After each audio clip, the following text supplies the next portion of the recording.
Because here is the challenge. If you think about what is climate, right? Climate is managed, the thermostat is global.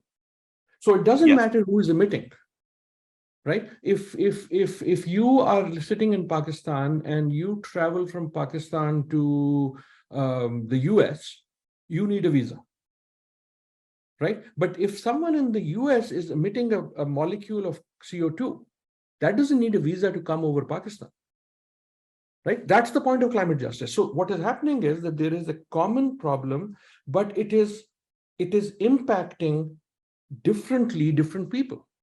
And even those who have not caused the problem to that extent are facing the consequences. And in fact, because of development, the less fortunate, the poor, are facing the consequence far more.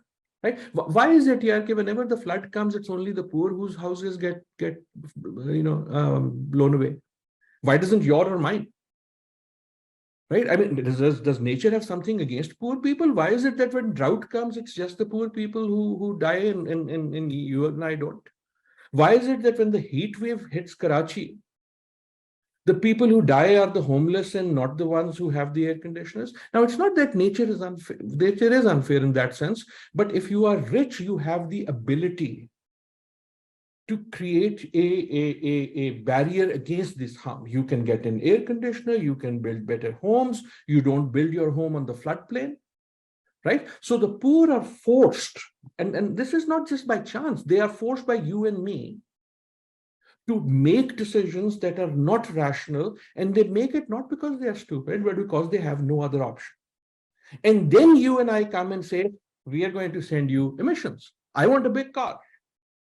I want an air conditioner, right? And that goes up and that heats the planet and again hits the poor more. That's the argument of ecological justice or climate justice. But again, the thing is, by simply looking, we should look at countries because countries have different responsibilities. But by turning into a slogan and turning it into a slogan not to do anything, the West has done that. And for most part, developing countries have also done that. And now what is happening is that climate is no longer a future issue. It's happening now. It's happening literally, by my calculation, about 2.5 billion people in the world. There today, as we speak, right now, their livelihoods have been impacted negatively because of human-induced climate change. Right? Now, this is a broad calculation, but that's a lot of people. The people who die on that boat in Greece, why do people move and make, for example, right? You'll say, what does it have to do with climate? I don't know if it has anything to do with climate. What it does have to do with is people losing their livelihoods, right? So that's the type of image we should have in mind. That's climate justice. When your action, your choice, or my choice to live a carbon-intensive lifestyle well beyond my means, right? It's a global commons problem because it doesn't cost you or me to be emitting highly, right? We turn it into a zero cost. But it impacts someone's livelihood, that someone gets on that boat capsizes, as we saw. Those are the type of links that are about climate justice. And no, it is not dim-witted at all. Sir, do you also think that while there is this inequity, of course, you said that it's a shared problem, and it's a shared commodity also, the climate. But you also said that, the emissions that we're throwing into the environment are different, of course, between developed and developing countries. Do you think with, recurring floods and, so much happening across Africa, South Asia also, do you really think, and of course, Pakistan is badly affected. We just experienced the worst form of floods in 2022. Do you think that the impacts are at some level evenly distributed, or there is that inequity in terms of the impacts also? Climate doesn't, it's again, I think, the lessons of COVID, for example, or the lesson of floods or the lesson of earthquakes. Climate doesn't sort of choose inequitably. Right?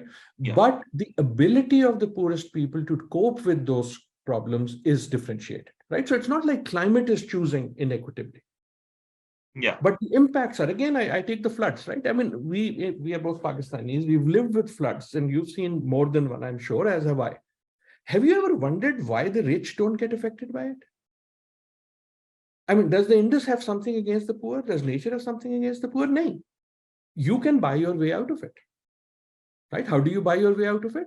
You buy your way out of it by living on not on the floodplain. You buy your way out of it by building stronger. So now you do the same thing globally, and that is what is happening with climate impact. So it's not as if climate impacts do not impact the rich. We are right now seeing unusual summer in Europe. We have seen fires in California. We have seen water scarcity across the US. We have seen ecological damage across Australia. So yes, it hits those places too. But the ecological justice part is that they have not only contributed more to the issue, but they have the ability to deal with it. When it hits those who didn't contribute, right? And I don't mean countries, I mean people. And it hits them disproportionately when we have also stolen from them the ability to deal with these crises. That's when it becomes a justice problem.